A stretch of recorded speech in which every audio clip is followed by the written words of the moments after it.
नमस्कार। आज हम बात करेंगे गीता के 11वें अध्याय के श्लोक क्रमांक 5, 6, 7 एवं 8 के बारे में।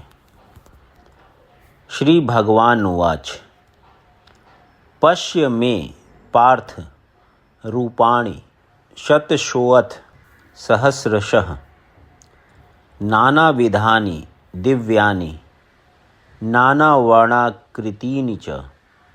भगवान ने कहा, हे अर्जुन, हे पार्थ, अब तुम मेरे ऐश्वर्य को सैकड़ों हजारों प्रकार के दैवी तथा विविध रंगों वाले रूपों को देखो। तात्पर्य: अर्जुन कृष्ण के विश्व रूप का दर्शनाभिलाषी था, जो दिव्य होकर भी दृश्य जगत के लाभार्थ प्रकट होता है। फलतः वह प्रकृति के अस्थायी काल द्वारा प्रभावित है। जिस प्रकार प्रकृति प्रकट अप्रकट है, उसी प्रकार कृष्ण का यह विश्व रूप भी प्रकट तथा अप्रकट होता रहता है। यह कृष्ण के अन्य रूपों की भांति वैकुंठ में नित्य नहीं रहता। जहाँ तक भक्त की बात है, वह विश्व रूप देखने के लिए तनिक भी इच्छुक नहीं रहता। लेकिन चूंकि अर्जुन कृष्ण को इस रूप में देखना चाहता था, अतः वे यह रूप प्रकट करते हैं। सामान्य व्यक्ति इस रूप को नहीं देख सकता। श्री कृष्ण द्वारा शक्ति प्रदान किए जाने पर ही इसके दर्शन हो सकते हैं। पश्यादित्यान् वसून् रुद्रान् अश्विनौ मरुतस्तथा बहून्य दृष्ट पूर्वाणि पश्याश्चर्याणि भारत। हे भारत, लो, तुम आदित्यों, वसुओं, रुद्रों, अश्विनी कुमारों तथा अन्य देवताओं के विभिन्न रूपों को यहाँ देखो। तुम ऐसे अनेक आश्चर्यमय रूपों को देखो जिन्हें पहले किसी ने न तो कभी देखा है न सुना है। तात्पर्य: यद्यपि अर्जुन कृष्ण का अंतरंग सखा तथा अत्यंत विद्वान था, तो भी वह उनके विषय में सब कुछ नहीं जानता था।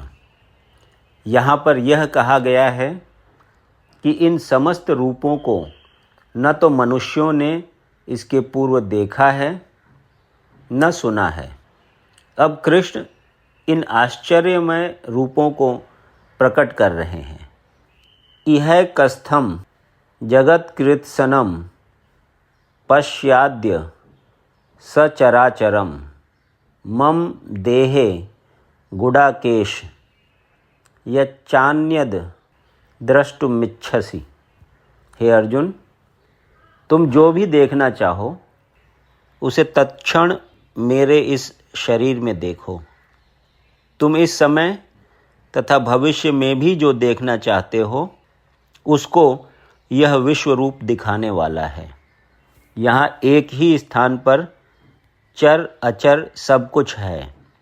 तात्पर्य: कोई भी व्यक्ति एक स्थान पर बैठे बैठे सारा विश्व नहीं देख सकता।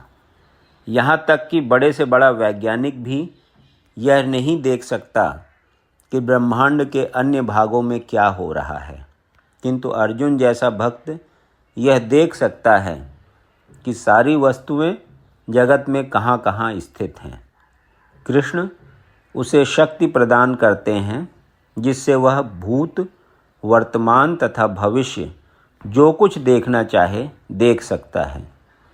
इस तरह अर्जुन कृष्ण के अनुग्रह से सारी वस्तुएं देखने में समर्थ है।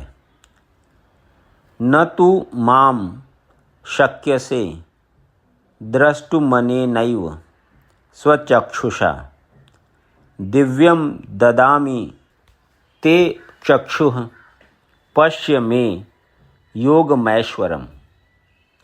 किंतु तुम मुझे अपनी इन आँखों से नहीं देख सकते, अतः मैं तुम्हें दिव्य आँखें दे रहा हूँ। अब मेरे योग ऐश्वर्य को देखो।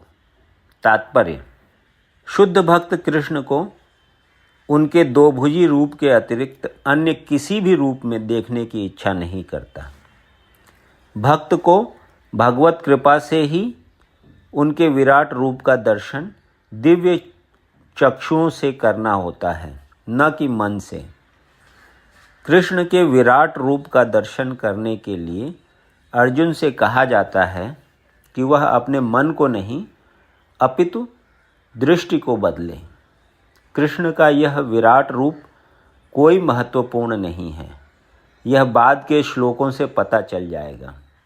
फिर भी चूंकि अर्जुन इसका दर्शन करना चाहता था, अतः भगवान ने उसे इस विराट रूप को देखने के लिए विशिष्ट दृष्टि प्रदान की। जो भक्त कृष्ण के साथ दिव्य संबंध से बंधे हैं, वे उनके ऐश्वर्यों के ईश्वर विहीन प्रदर्शनों से नहीं अपितु उनके प्रेममय स्वरूपों से आकृष्ट होते हैं। कृष्ण के बाल संगी, कृष्ण के सखा तथा कृष्ण के माता पिता यह कभी नहीं चाहते कि कृष्ण उन्हें अपने ऐश्वर्यों का दर्शन कराएं। वे तो शुद्ध प्रेम में इतने निमग्न रहते हैं कि उन्हें पता ही नहीं चलता कि कृष्ण भगवान हैं। वे प्रेम के आदान प्रदान में इतने विभोर रहते हैं कि वे भूल जाते हैं कि श्री कृष्ण परमेश्वर हैं। श्रीमद् भागवत में कहा गया है कि कृष्ण के साथ खेलने वाले बालक अत्यंत पवित्र आत्माएं हैं और कृष्ण के साथ इस प्रकार खेलने का अवसर उन्हें अनेकानेक जन्मों के बाद प्राप्त हुआ है। ऐसे बालक यह नहीं जानते कि कृष्ण भगवान हैं, वे उन्हें अपना निजी मित्र मानते हैं। अतः शुकदेव गोस्वामी यह श्लोक सुनाते हैं। इत्थम सताम ब्रह्म सुखानुभूत्या दास्यम गतानाम परदैवतेन मायाश्रितानाम नरदारकेण साकम विजहृह कृत पुण्य पुंजाह। यह वह परम पुरुष है जिसे ऋषिगण निर्विशेष ब्रह्म करके मानते हैं, भक्तगण भगवान मानते हैं और सामान्य जन प्रकृति से उत्पन्न हुआ मानते हैं। ये बालक जिन्होंने अपने पूर्व जन्मों में अनेक पुण्य किए हैं, अब उसी भगवान के साथ खेल रहे हैं। श्रीमद् भागवत 10.12.11। तथ्य तो यह है कि भक्त विश्व रूप को देखने का इच्छुक नहीं रहता, किंतु अर्जुन कृष्ण के कथनों की पुष्टि करने के लिए विश्व रूप का दर्शन करना चाहता था, जिससे भविष्य में लोग यह समझ सकें कि कृष्ण न केवल सैद्धांतिक या दार्शनिक रूप से अर्जुन के समक्ष प्रकट हुए, अपितु साक्षात रूप में प्रकट हुए थे। अर्जुन को इसकी पुष्टि करनी थी, क्योंकि अर्जुन से ही परंपरा पद्धति प्रारंभ होती है।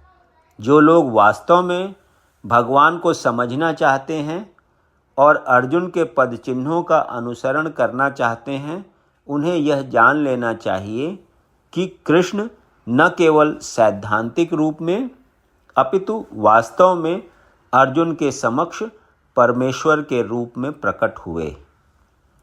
भगवान ने अर्जुन को अपना विश्व रूप देखने के लिए आवश्यक शक्ति प्रदान की, क्योंकि वह जानते थे कि अर्जुन इस रूप को देखने के लिए विशेष इच्छुक न था, जैसा कि हम पहले बतला चुके हैं।